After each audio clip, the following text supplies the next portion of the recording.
285 milliards d'euros, c'est le montant que la France souhaite lever sur les marchés financiers en 2024. C'est un record après les 270 milliards de 2023. Jamais le pays n'aura autant emprunté pour financer le train de vie de l'État. Combler un trou par un autre trou, c'est le cercle vicieux des États surendettés. Et pourtant, Bruno Le Maire, le ministre de l'économie, qui a déjà présenté sa feuille de route de son budget de 2024 en Conseil des ministres, se veut rassurant.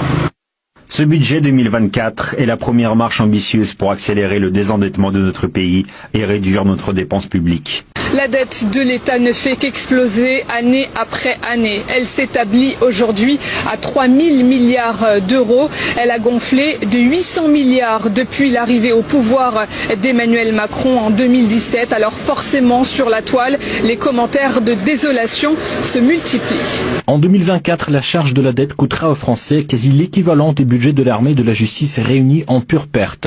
La dette n'est pas seulement un impôt sur le futur, c'est un impôt qui hypothèque le futur. Pour quels résultats? Dette publique historique. La France empruntera 285 milliards d'euros sur les marchés en 2024. Le Mozart de la finance et Bru sont en train de détruire la France.